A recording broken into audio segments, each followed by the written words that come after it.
Entonces me solicitaron que si podía pasar al área de mural. Entonces yo dije que sí, que no había problema. Entonces a raíz de entonces permanecí ahí en mural, ¿no? Entonces, después de haber ingresado al Centro de Conservación, en 1992 hubo una beca en el Centro Europeo para la Formación de Artesanos por Venecia Viva. Y entonces salió una convocatoria, participamos dos mexicanos, dos compañeros, y salimos afortunados. Digamos, que de estas experiencias de desastre, ¿tú qué le quisieras comentar a nuestra audiencia, sobre todo a los jóvenes que están interesándose en estos aspectos? Lo artístico, digamos, desde la creación de Diego Rivera, que es una encáustica, pues sigue en 1921 aproximadamente, y es vigente, ¿no? De ahí, obviamente, la Secretaría de Educación Pública, los frescos, todos los 3,000 metros cuadrados que hay, más obra de Siqueiros, Roberto Montenegro, Nanguiano, Nishizawa, otros más que se han sumado. Pues ha sido mi vida, es mi vida. Espero continuar un poquito más, lo más que se pueda. Ya estoy a punto de jubilarme, pero siempre existirá, o sea, hay campos, o sea, hay comisiones que hay que realizar todavía y que quedarán pendientes, que habrá gente nueva que se aboque a ellas.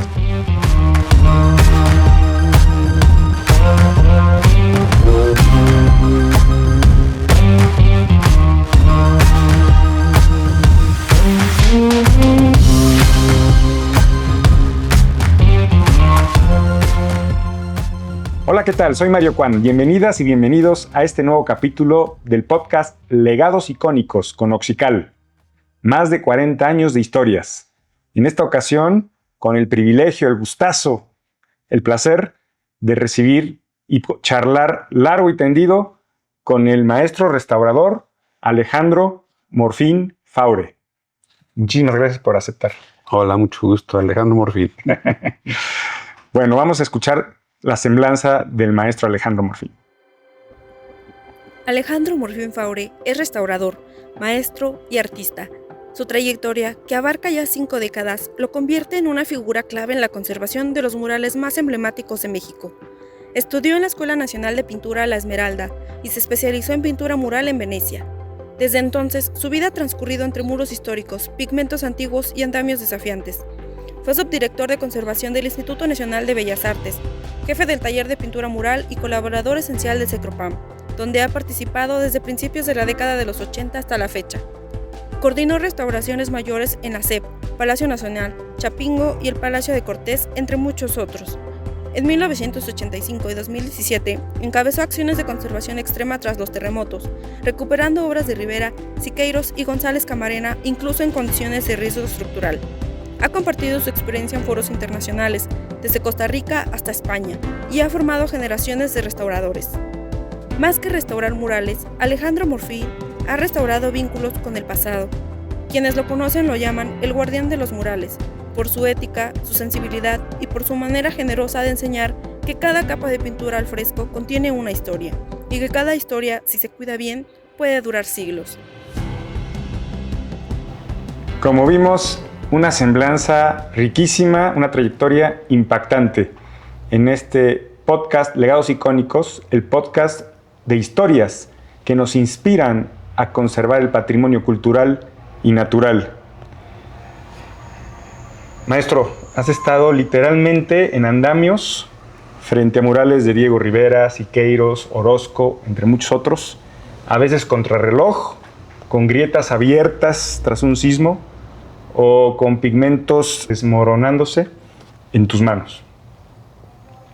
¿Qué pasa por la mente en esos momentos? Bueno, yo llegué a la conservación restauración directamente, casi por accidente. Yo egresé de la Escuela Nacional de Pintura y Escultura La Esmeralda, resultó una convocatoria para la conservación del patrimonio artístico a través del Centro de Conservación de Obras Artísticas, en aquel entonces del INVAL. Entonces estamos hablando del 79-80, que yo egreso y entro como becario. Duro 2 años, ya en el 81 ingreso ya como técnico, como auxiliar, y de ahí hasta donde estoy ahora, que es como perito. ¿Hubo un momento clave, un proyecto específico donde ya te enamoraste de esta vocación? Fue un poco accidental todo, porque como cursábamos los talleres, o sea, de escultura, pintura, pintura de caballete, pintura mural, papel grabado y todo esto. Yo no había hecho caballete. Entonces hubo un incidente ahí de relaciones personales, interpersonales. Entonces me solicitaron que si podía pasar al área de mural. Entonces yo dije que sí, que no había problema. Entonces a raíz de entonces permanecí ahí en mural, ¿no? Okay. Entonces fue de algún modo por accidente, pero fue como un beneficio sin saberlo, ¿no? ¿Y cuál era el estado, digamos, del muralismo en ese momento? O sea, de la restauración, ¿era algo desarrollado, era algo incipiente? Pues ya se tenían propuestas, había métodos, sistemas para la conservación, restauración de la obra patrimonio artístico sobre muro, ¿no? ¿Y en tu carrera tuviste algún mentor, algún maestro que dejara huella especial para ti o alguien que te llevara por este camino entre la técnica y la memoria? Bueno, nada más te debo decirte que a mí me tocó como maestros Arturo Estrada, el Güero Estrada, en pintura. Me reprobé en pintura incluso. Pero bueno, es parte de la historia de las anécdotas, ¿no? Tuve trato con Benito Meseguer también, con Lorenzo Guerrero, o sea, varios personajes. Maestro Castro Pacheco también, que fue titular en su momento de la Esmeralda, o sea, me rocé con algunas gentes que ignoraba yo realmente la trascendencia que iban a tener o tenían. Entonces fue un privilegio realmente, ¿no? O sea, un homenaje para ellos. Yo creo que siempre estaré agradecido con todos ellos porque son los que nos permiten hacer lo que tenemos como tarea, ¿no? Ok. Bueno, aquí nos siguen muchos jóvenes, gente que está interesada en patrimonio en general. Pero pues yo antes de seguir y antes de entrar a proyectos específicos, me gustaría hacerte una pregunta muy elemental tal vez, pero necesaria. Si nos podrías ilustrar brevemente qué es el patrimonio artístico, es decir, qué lo engloba, cómo se delimita, por qué es importante hablar de él y cómo es que se conserva, o sea, ¿qué es el patrimonio artístico? Bueno, el patrimonio artístico está descrito en base a la Ley Federal de Monumentos, Sitios, Zonas Arqueológicas, Históricas y Artísticas, ¿no? Entonces, por época nos compete lo artístico en este caso, ¿no? Ok. ¿Por qué época? La moderna, digamos, siglo XX. Ok. Sí, 1900 para acá, que ya corrió el siglo, ¿no? Además. Ajá. Sí, lo que se acumule, digamos. Así es. Entonces, también a través del inicio del movimiento del muralismo, ¿no? Todo tuvo que ver, pero yo no tenía la conciencia totalmente clara, era un novato prácticamente, ¿no? Ok. Dada tu experiencia, estudiaste en Venecia. Bueno, eso fue posterior, después de haber ingresado al Centro de Conservación, en 1992 hubo una beca en el Centro Europeo para la Formación de Artesanos por Venecia Viva. Y entonces salió una convocatoria, participamos dos mexicanos, dos compañeros, y salimos afortunados. Entonces eran 3 meses, éramos 44 becarios de 22 países. Entonces se trabajaba en inglés, francés, italiano y alemán. Okay. Entonces era complejo. Entonces nos dieron un curso de italiano en una semana y con eso me sirvió para encaminarme y seguirme, ¿no? Curso intensivo. Sí, definitivamente. Y entonces, como eran las clases teóricas y prácticas, entonces a veces me quedaba muy limitado, muy corto en el contenido, porque no tenía la claridad plena de todo esto. Entonces, en ese sentido, el italiano, como es una lengua romance, entonces me facilitó. Fue más accesible para mí, pues, por lo menos, ¿no? Okay. Me topaba más con el inglés, o sea, lo leo más que hablarlo, ¿no? Por ejemplo. Entonces fue una experiencia muy intensa. De ahí regreso y el maestro José Sol Rosales, que era su titular en el Centro de Conservación, me propone la jefatura de conservación. ¿Sí? Okay. Perdón, esto fue en el 92, antes de irme. Okay. Entonces Lolita Dolores Fernández, que era su directora, me dice, no, Ñiñín, usted váyase y regresando toma su cargo. Ah, mira. Entonces fue un privilegio así impresionante, ¿no? O sea, maravilloso. Me cambió la vida totalmente. Ok. Y esa vivencia en Venecia, con respecto a los frescos, ¿qué diferencia hay entre el fresco en Italia y los frescos que se han practicado históricamente aquí en México? Pues yo creo que la base, obviamente, es la cal apagada, la cal viva, ¿no? O sea, el gracelo. Y bueno, el gracelo, sí, pero ya apagada para el uso ya pictórico. Ese es el común denominador. Sería que sí. ¿Y qué diferencias hay? ¿O no existen diferencias entre? Pues yo creo que hay muchos métodos, hay muchos sistemas. O sea, hay quien trabaja, por ejemplo, un seguimiento, por ejemplo, tienes que trabajar los gruesos, los materiales, afinar la superficie y después poner el enlucido, el intónaco, que es donde tú haces el traslado de la sinopia, etcétera y todo, ¿no? Ok, muy interesante. El estarcido, perdón. Okay. Es que me corté un párrafo ahí. Sí, porque es la descripción literal, digamos, de cómo se fabrica un fresco, ¿no? Claro. Y por cierto, para quienes interesen en este ámbito, nosotros hemos ofrecido con expertos talleres para rescatar esta técnica pictórica antiquísima. ¿Cuánto dura un fresco? Toda la vida. De hecho, como es carbonato de calcio, entonces se vuelve marmóreo. Entonces, mientras más antiguo, va endureciendo. O sea, se vuelve más pétreo. Porque captura el CO2 del aire. Así es, sí. Sí, se quedan los carbonatos. Se hace una superficie calcárea totalmente, ¿no? Entonces, por eso el ciclo de la cal es así, ¿no? O sea, desde el óxido, etcétera, al hidróxido, hasta el carbonato de calcio y otra vez va de nuez, ¿no? El ciclo natural de la cal. Así es, entonces esto es milenario, o sea, egipcios, de donde quieras, ¿no? Depende de la conservación precisamente, de la climatización, de la temperatura, la humedad, o sea, de las condiciones del inmueble o del soporte donde esté realizado el fresco. Y por ejemplo, si pensamos en frescos que estén hoy conservados, existentes para el goce y disfrute de la humanidad, ¿cuáles frescos antiguos podemos poner ahorita como ejemplo? Bueno, es que está la pintura prehispánica, que hay murales, Bonampak, todos ellos que se conservan, ¿no? Pero digamos que son arqueológico-histórico. Lo artístico, digamos, desde la creación de Diego Rivera, que es una encáustica, pues sigue en 1921 aproximadamente, y es vigente, ¿no? De ahí, obviamente, la Secretaría de Educación Pública, los frescos, todos los 3,000 metros cuadrados que hay, más obra de Siqueiros, Roberto Montenegro, Nanguiano, Nishizawa, otros más que se han sumado, escultura como Felgueres. Hablo de la Secretaría de Educación Pública y Siqueiros, obviamente, en la exaduana de Santo Domingo, ¿no? Y no se diga más en el caso de Palacio Nacional, caso de Chapingo, o sea, hay una proliferación de la obra importante, ¿no? Con la técnica al fresco. Que es algo que distingue a México, porque el fresco pues, está presente prácticamente en todo el mundo, Sí, en diferentes todo el etapas mundo. históricas, pero en el siglo XX en México, digamos, de alguna manera resurgió gracias al movimiento del muralismo. Claro, sí, definitivamente. Asociado a, digamos, aspectos sociales. Por supuesto, precisamente por eso el guión museográfico que se sigue en CEP es un poco la liberación de esta lucha de clases, ¿no?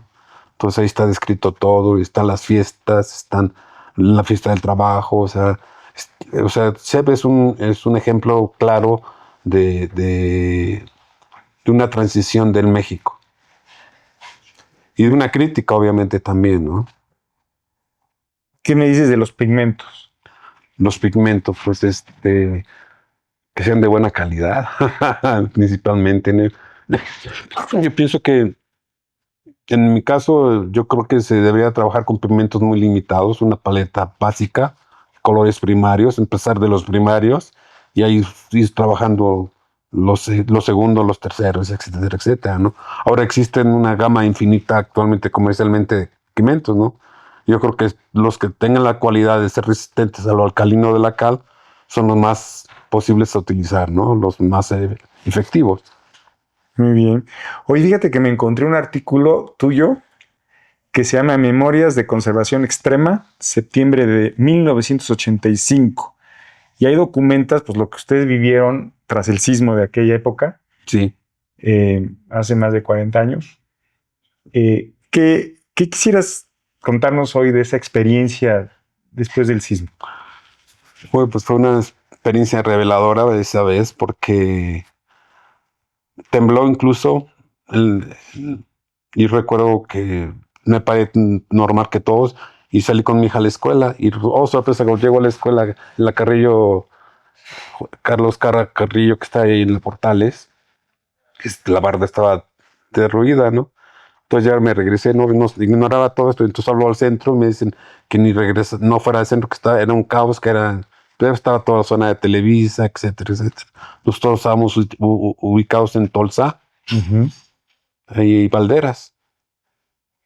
Y en términos de restauración, ¿cómo ustedes, pues tú participaste, pues? Bueno, en aquel entonces, en el 85, como yo era principiante, me estaba formando apenas. Hubo una convocatoria a todos los compañeros de quien quisiera participar, entonces me ofrecí como voluntario, fue voluntario. Entonces mucha gente pues tenían temor, ¿no? Obviamente. Y bueno, fue una experiencia así, de algún modo inconsciente, ¿no? A enfrentarte a algo que ignorabas, ¿no? Y la primera obra que me topo es con Siqueiros en oncología en el centro médico. ¿Cuál fue restaurado por usted? También. Y regresó a sitio y ya después el edificio se colapsó y fue derruido. Después se volvió a rehacer y el mural permaneció un tiempo en resguardo. Ya cuando hubo condiciones se intervino y regresó a sitio al hospital de oncología, de una nueva locación. Ok. Entonces, es la puesta en valor. Ajá. Entonces, vamos, tú has trabajado en escenarios de desastre. Por decirlo así. Bueno, sí. Completamente. Y de eso, digamos, porque también en 2017, en el sismo de hace 8 años.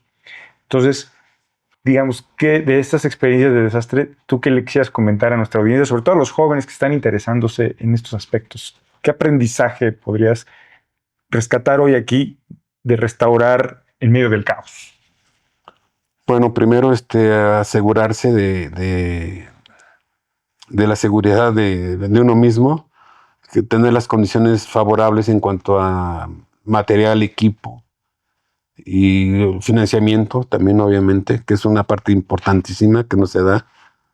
Y en casos de emergencia, pues si te olvidas. Ejemplo muy claro fue en el 88, en 1988, con la inundación de Carrillo Gil. Okay. ¿Sí ubicas? No. Hubo una fuerte lluvias, en aquel entonces hubo una precipitación tan fuerte que cayó la lluvia por alta vista y las bodegas de la obra del Museo Carrillo Gil estaban en planta baja. Okay. Entonces se inundó. Entonces acudimos en todas las áreas del taller del centro de conservación en aquel entonces a auxiliar. Y llegaron gentes del INAH, llegaron gentes particulares, y ahí se creó la Sociedad Mexicana de Conservadores del Patrimonio Artístico Mueble. Okay. Ya hasta el 97, en el cual yo era el presidente. ¿Ah, sí? Sí, okay. Estuvo mucha gente importante, Mercedes Gómez Urquiza, Luis Torres Montes, también en su momento era parte del grupo. Él era químico, ¿no? Sí. Trabajaba mucho la piedra, Luis. Desde la UNAM. Sí, desde la UNAM. Estuvo en la cúpula de Bellas Artes, estuvo trabajando, asesorando. O sea, importante. O sea, en un equipo interdisciplinario. Sí. Ok. Tú has tenido retos importantísimos en términos técnicos. Y eso quisiera destacarlo. Tenemos el caso del siglo XXI actualmente, la CEP, el desprendimiento del mural de Diego Rivera. Es decir, ha habido casos muy complejos y desafiantes. ¿Qué nos puedes platicar de eso, de esos desafíos técnicos, donde México ha sido puntero? Bueno, yo creo que en principio la disposición, el amor a tu actividad, a tu oficio, y que estés convencido de que lo que vas a hacer es a beneficio del patrimonio anónimo. O sea, tu personalidad desaparece totalmente. Es una voluntad que te lleva, ¿no? Uh-huh. Y digamos, técnicamente, ¿cuál de estos proyectos u otros son los que más te han quitado el sueño? Pues no quitado el sueño. Lo que pasa es que, por ejemplo, la Secretaría de Educación Pública, con el proyecto Medellín, cuando se hubo que proteger los murales, era un reto en cuanto a cantidad y tiempos. Entonces, incluso en ese proyecto se redescubre a Musicanesi. los murales mexicanos que también se desprenden Ok. y se resguardan y regresan al sitio otra vez. Entonces, yo creo que CEP también es un parteaguas importante en todo esto. Y ese bagaje, esas experiencias, pues te llevaron fuera de México. Te llevaron a Lorca en España, a asesorar en Costa Rica. Y no sé si- Bueno, en Lorca, España, fue en 2011, ya me acordé. Ok. No, sí, a raíz del sismo de que ellos estuvieron allá en España, bueno, en Ok. Lorca. Entonces ahí fue donde tuve la presentación de la conservación extrema. Ok. Ujú. ¿Y en Costa Rica? En Costa Rica fue más bien el seguimiento, el transmitir la técnica del fresco a la escuela del CIMPE, a la escuela, y después hacer un mural del maestro José Pablo Solís Barquero, Ok. que se realizó un bastidor sobre un soporte independiente. Pero como es sísmico, Costa Rica muy sísmico, entonces ahí teníamos un muelleo, el bastidor. Entonces trabajó desde el metal, ¿cómo se llama? El alambre desplegado, Ok. y se fue preparando el enjarre. O sea, fueron meses de eso hasta llegar a hacer el lucido, el trabajo propiamente. ¿Y ahí cómo funciona? ¿Es como una colaboración entre instituciones o cómo es que llegas a Costa Rica? Lo que pasa es que si es una cadena. Cuando yo estaba en 2010 en Palacio Nacional, llegó el maestro Javier Ansúrez, que también fue profesor del Esmeralda, Ajá. y de San Carlos, que llevó a Cebes Navarro a él, se lo presentó. Entonces Ajá. fue dando. Y Pablo José Solís trabajó, hizo su maestría aquí en la UNAM. Ok. Entonces me lo presentó, entonces hicimos una práctica, le gustó, entonces nos fuimos a Costa Rica y transmitimos la técnica a los alumnos, y después ya en él hicimos un trabajo ya más particular en el CIMPE, en esta institución de la propia universidad, donde se hizo un mural. Ok. Oye, hace casi 10 años organizamos un taller internacional de fresco en Puebla, en la Casona de los Sapos, que fue formativo. Sí, sí. Y luego tú has participado en diversas actividades de formación, de transmisión de saberes, en estas técnicas, materiales. También has participado dando talleres en escuelas de restauración. O sea, tu recorrido ha sido de transmitir saberes, incluso pues, con gente profesional. ¿Qué tan importante para ti es el, el compartir, el enseñar estas técnicas? Bueno, ese es un compromiso, es un privilegio y es un honor también, ¿no? Sobre todo saber que esto va a continuar, que puede continuar, y que el ser joven es que está más enfocado o tiene posibilidades de continuar, ¿no? Yo creo que aprendemos de todos. ¿Qué distingue, desde tu punto de vista, qué distingue a un buen muralista, a una buena muralista? Bueno, en principio su capacidad de trabajo, su visión de la propuesta y su capacidad de diseño en formato monumental, ¿no? Uh-huh. Creo yo, es en parte porque el muro es como un cartel, te grita, te habla. ¿Te grita? Sí, un cartel en la pared. Uh-huh. O sea, es como el cartel, así lo definen como tal. O sea, para mí el mural sería como un grito en la pared. O sea, aquí estoy. Ok. ¿Y por qué, digamos, un mural de gran formato fijo en un muro estructural puede ser considerado un bien mueble? Bueno, es bien mueble, pero es inmueble por destino. O sea, porque está diseñado, creado en una estructura arquitectónica. Ok. Por eso recibe el nombre de bien mueble, inmueble por destino. Y eso le representa un reto mayor en su conservación, porque si hay daños en... Obviamente, por ejemplo, en el caso del INVAL, se requiere a la Dirección de Arquitectura para que ellos hagan su dictamen del estado de conservación, dependiendo del inmueble.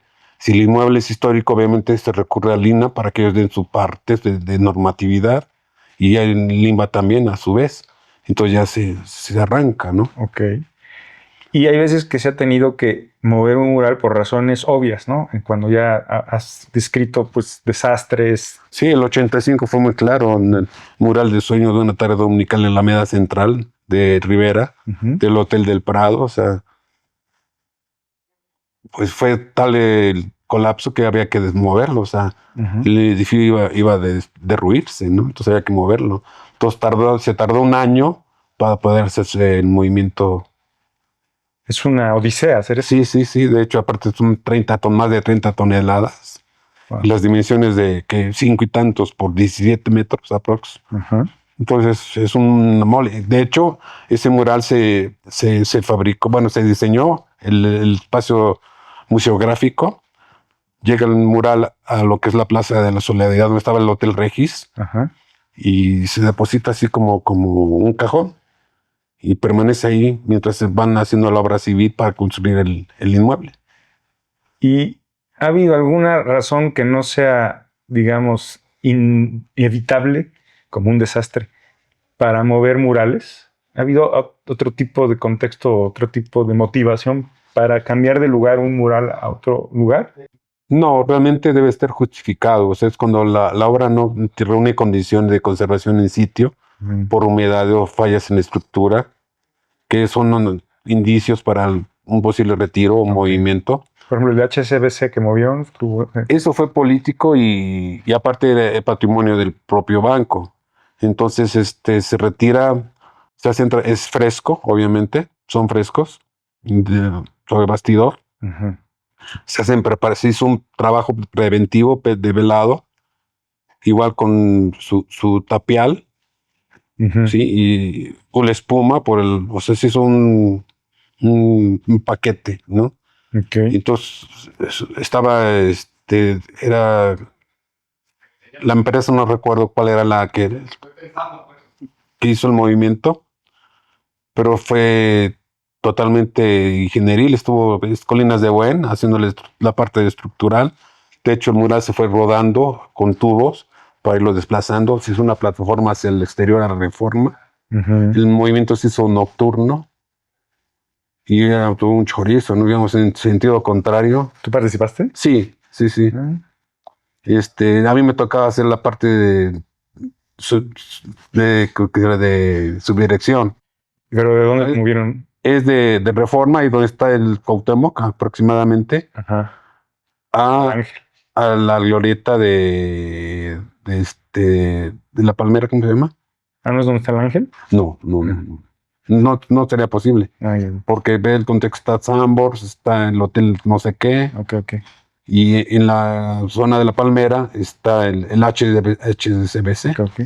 Bueno, realmente fue de colaboración por parte del centro en la parte de supervisión y coordinación, con los compañeros de restauradores también del propio centro, haciendo los trabajos de preventivos de velados de protección, y así también conciliando con las empresas como Colinas de Buen, que tienen asesoría en cuanto a cálculo estructural, o sea, toda la parte ingenieril con la dirección de arquitectura también del instituto.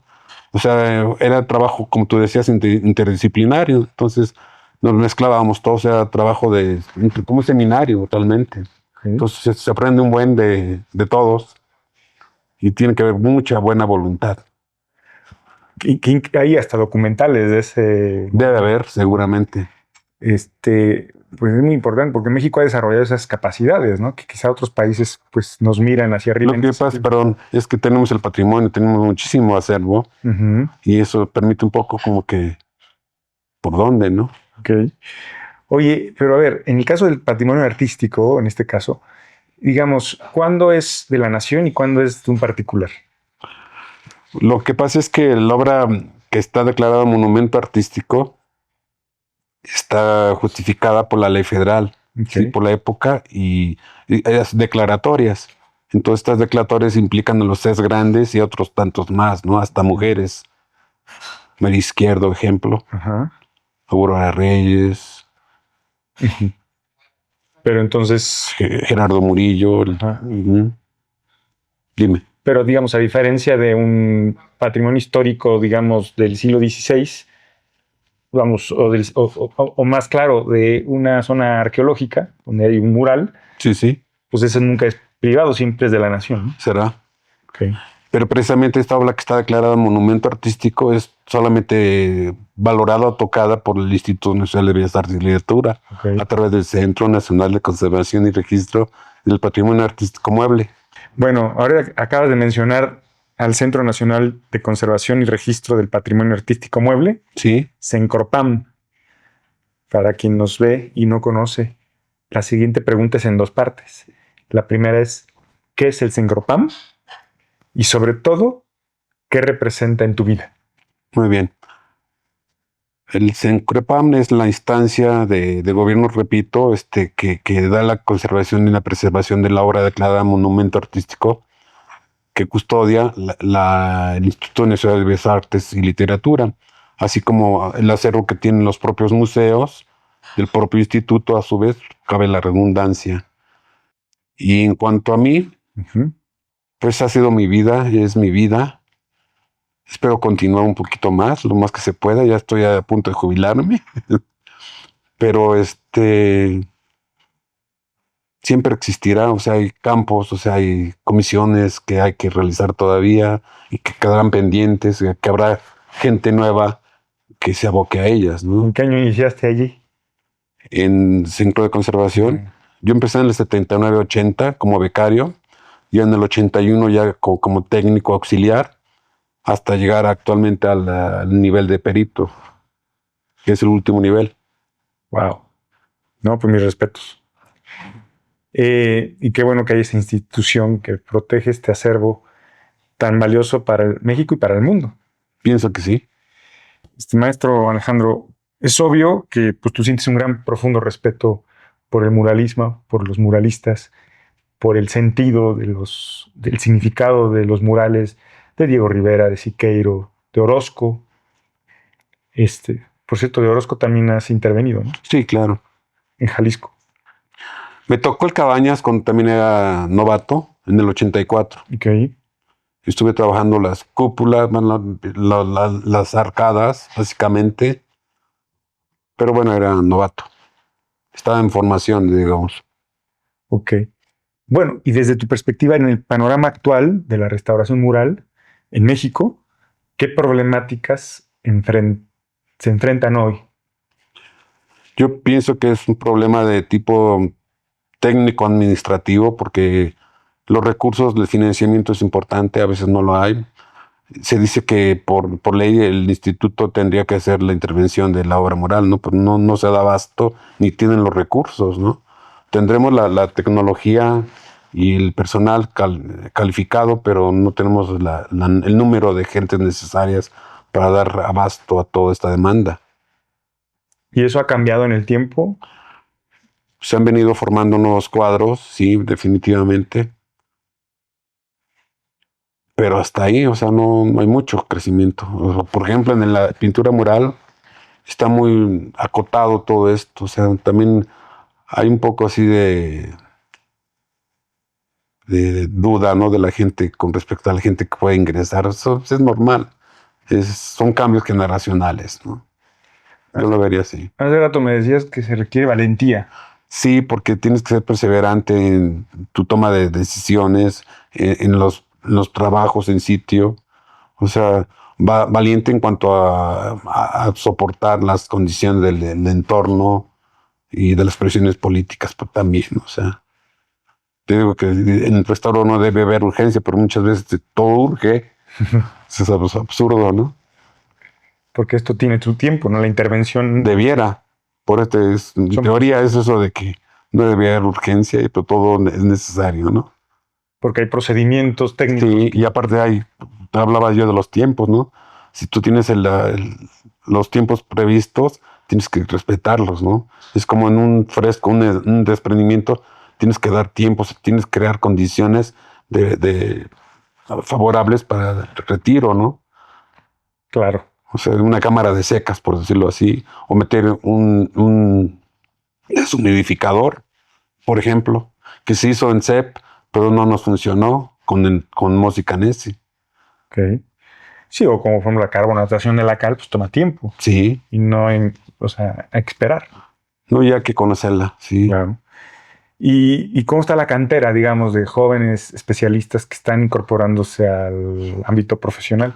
Pues yo lo que veo, la gente con la que yo he tratado, pues son muy capaces realmente y tienen ambición por crecer. Que bueno, eso habla de futuro. ¿Qué es la siguiente eh, pregunta? ¿Cómo imaginas el futuro de la restauración mural? ¿Cómo visualizas dentro de décadas? ¿Cuál sería tu expectativa?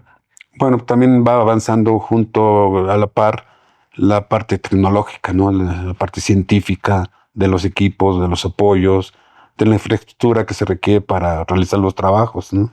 Entonces sí va habiendo cambios, por supuesto. Antes se trabajaba más, yo diría, más rupestremente, ¿no? Ujú. Más elemental, ¿no? Y ahora no, o sea, es desde la documentación, desde los análisis, o sea, ya hay trabajo interdisciplinario, que antes era muy vertical, ¿no? Entonces ahora ya es 3 horas del químico, del físico, del X, ¿no? Y en estos últimos 40 y tantos años, casi 50, ¿cuál ha sido, dirías tú, el cambio tecnológico más relevante en tu área? Pues lo que pasa es como se trabaja en la pintura mural en sitio, regularmente todo es en campo. Ok, Entonces se trabajan ciertos proyectos en taller cuando ha sido obra retirada por un arranque, por ejemplo, ok. o por las dimensiones X, ¿no? Hemos tenido obra de la tallera de Siqueiros, de la Sala de Arte Público, ¿no? Paneles. Ajá. Se han trabajado a obra de Elvira Gascón en formatos pequeños, pero, por ejemplo, Ok. que han sido estacos. Un caso de Elvira Gascón, que es ahora una obra que está en Colegio de México, que es de ellos, obviamente, ¿no? ¿Podemos hablar del temple?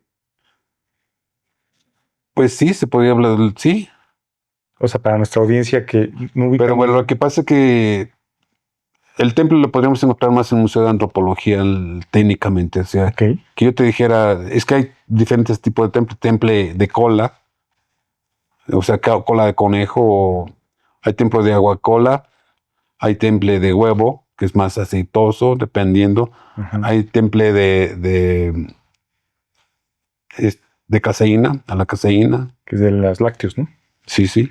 Pero a ver, perdón, pero un paso atrás, o sea, para quien nos mira y que no ubica la diferencia, ¿qué es el temple? El medio es la templanza del material. Ok. En el caso del temple de huevo, pues la yema Ajá. o ¿Y qué diferencia hay con el fresco? Que es lo que quisiera que... el fresco es un material más mineral Ujú. y el temple es un material más orgánico. Ah, ok. Pero en el caso de la caseína es lo mismo, es más orgánico porque tiene la caseína, es lácteo, al igual que el temple de huevo, ¿no? Entonces, Pero el mucílago nopal también es orgánico. bueno, pero me refiero técnicamente, o sea, por ejemplo, una caseína difícilmente la vas a retirar Ok, y aparte tiende a amarillarse. ok. Son características que la vas eliminando. Antes se restauraba con pigmento y caseína. Ok. Entonces, si no se cuidaba mucho la proporción, tú encuentras empastes y una obra que debería estar pues, bien tratada, ¿no? Es como una reintegración cromática. Si tú sigues el sistema de los tradicionales, el veladura, puntillismo, rigatino, divisionismo, pues la llevas bien, ¿no? Pero si tú interpretas lo que estás viendo, entonces vas a hacer aberraciones. Entonces sí es importante interpretar, tener un buen diagnóstico, un buen dictamen para tú saber la intervención y el alcance. Y eso me lleva perfectamente a la siguiente pregunta. ¿Qué estrategias y criterios deberían guiar a quienes enfrentarán, y hablo de futuro, los retos de conservar bienes muebles, bienes Bueno, el artísticos? principio general, así universal, sería la menor intervención posible. Esa es la clave. Si tú haces una valoración del daño o de la intervención, tienes que ser muy puntual en lo que vas a decidir. O sea, no puedes especular. Tienes que ser muy preciso. No puedes probar. Obviamente puedes hacer pruebas previas, pero para ya determinar el tratamiento tienes que ser muy puntual. ¿Qué le dirías a los jóvenes que nos ven que tienen la intención de acercarse a estas disciplinas en cuanto a la responsabilidad que implica en sus manos tener obras invaluables, o sea, inconmensurables en valor? Bueno, en principio, el respeto a la actividad como tal, no tomar acciones, por su propia cuenta, documentar es importante, conocer. Documentar para que los futuros puedan. No, documentar el proyecto como tal y documentar hacia el futuro, o sea, es como una memoria, Ajá. ¿sí? Sí, o sea, la documentación es súper importante. Es como te hablaba yo del trabajo interdisciplinario. Si yo no documento, no vas a ver que tal pigmento tiene ciertas cualidades que requiero o no lo requiero, o que necesito la intervención del químico porque hay microorganismos que hay que atacar o que nos orienten en cuanto al ataque bacteriológico. O sea, entonces se van sumando, o sea, no es una decisión única. Ok. Se suman. Y esos criterios, ¿cómo se comunican? O sea, ¿cómo se puede transferir esta noción Bueno, a través puede ser de escritos, de pláticas, de podcasts? de esto. Oye, para ir cerrando, me gustaría preguntarte, más bien pedirte, porque siempre solemos hacer esto para cerrar los podcasts con nuestros invitados, que nos dejen 3 mensajes clave, 3 sugerencias, 3 recomendaciones para las nuevas generaciones que nos miran hoy y los que vendrán, porque esto queda como un testimonio, como un legado. Claro. Yo creo que la conservación la hacemos todos. La hace, si hay un momento dado, la hace desde el barrendero, de la gente de limpieza, el público en general, hasta el titular de instancia o del instituto o del inmueble. O sea, es de todos, implica a todos, no es únicamente el restaurador. Okay. O sea, la conservación es de todos. Es conservación preventiva. Para que se la apropie. Exactamente. O sea, el bien. Sí, si no hay identidad, o sea, no vas a poder hacer valor de lo que tú quieres conservar. Visitar, conocer los sitios, los lugares, trasladarse a sitios es importantísimo. Conocer la obra en vivo o documentarse para conocerla como tal. Ese sería otro punto, creo yo. Perfecto. El conocimiento del bien cultural que vas a tratar o pretendes tratar o aprender. Digamos, para un restaurador, para un técnico, ¿qué tan indispensable es entender el significado del mural? Porque el artista, cuando lo plasmó, quería transmitir un mensaje, ¿cierto? Sí. Entonces, para un técnico que llega a intervenir, a restaurar, a tratar de salvaguardar eso, ese bien cultural, ¿qué tan importante es para esta persona en estas épocas reconocer y entender el significado, el espíritu de Esa es la transmisión del acervo, del patrimonio de generaciones futuras, con el respeto de tocar lo necesario, no especular, no. Pero vamos, si un restaurador interviene un mural de un gran reconocimiento. Tiene que ser anónimo totalmente el trabajo. No puedes poner aquí. Es que me tocó en el Botticelli con los de gente de. Ajá. Arriba decía restauró fulano de tal. Entonces, ¿qué hice yo? Pues lo borré inmediatamente, ¿no? Claro. Haz de cuenta que estaba en el techo, en unión con el muro, así. Sí. ¿Qué huele? ¿De dónde? ¿Por qué? Ajá. Ahora, mi pregunta va en el sentido de si un joven restaurador va a intervenir una obra de estas incalculables, necesita entender el significado del mural, o sea, de la imagen. Tiene que la parte iconográfica, por supuesto, tiene que intervenir.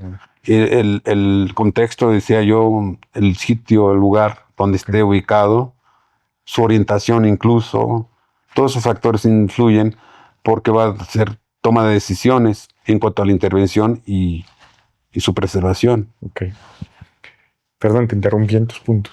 ¿Quisieras decir otro punto? O para jóvenes que nos miran y que nos verán y que se quieren interesar. A lo mejor no siquiera están propiamente en este ámbito, pero quieren conocer más. Pues que se acerquen a gente que tiene el conocimiento, que los pueda orientar, asesorar. O sea, los profesionales. Por supuesto, sí. Y también hay gente que se ha vuelto profesional porque ha sido de formación empírica, ¿no? Okay. De hecho, todos somos empíricos, porque si no tuviéramos la práctica, no seríamos lo que somos. Sí, o sea, aunque tú tengas la parte científica, la manejes, la domines, si no tienes la práctica, te vas a quedar nada más en un dato más. Es como las horas de vuelo de un piloto aviador. Pudiera ser comparable. Yo pienso que mucho tiene que ver con la actitud ante el trabajo. Okay. Por eso hablo yo de la calidad del servicio también. Ajá. Entonces, si tú haces una buena intervención, estás hablando de propiciar una conservación. Yo noto desde afuera que restauradores jóvenes se van mucho por las zonas arqueológicas que por supuesto tienen un gran valor y que hay que rescatar. O sea, restauradores de bienes muebles, ¿no? Es que es parte formativa de ellos. Ajá. Entonces, trabajo de campo. Ok. Algunos sí se quedan en lo arqueológico, pero es que te decía yo, ellos deben de conocer toda la parte, sus prácticas, van a sitios y zonas arqueológicas. Entonces esa es la ventaja que tienen de otros aprendizajes. Entonces se hacen prácticos, pero muchas veces es nada más el goce, ¿no? El disfrute o la novedad, lo que sea. ¿Y se vale prueba y error? Por supuesto. Ok. Sí, o sea, nadie sabe el total. Muy bien. Pues tenemos que ir cerrando. ¿Qué quisieras agregar antes de terminar, maestro? Pues dar las gracias y es un privilegio poder compartir mi experiencia. Muchísimas gracias por la confianza, por tu tiempo, por transmitir estos saberes, por la confianza en Oxical de tantos años y por el trabajo que haces, que quedará para la posteridad. Y como dices tú, de manera anónima, pero hoy no. Hoy eres un legado icónico. No, pues gracias, realmente es un honor. Muchas gracias de nuevo. Y gracias a todos ustedes que sintonizaron este capítulo de Legados Icónicos con Oxical, más de 40 años de historias. Especial agradecimiento también para Kimberly Bárbara Bárcenas, artista mexicana destacadísima, talentosísima, que colaboró muy de cerca con nosotros y sigue colaborando. Saludos a ella hasta Florencia, porque ella nos ayudó a elaborar esta entrevista. Por favor, si les gustó este capítulo, denle like, suscríbanse y compartan para poder dar a conocer estas historias que son un homenaje en vida de personas profesionales expertos que han trabajado durante más de 5 décadas en la conservación del patrimonio. Muchas gracias y hasta la próxima.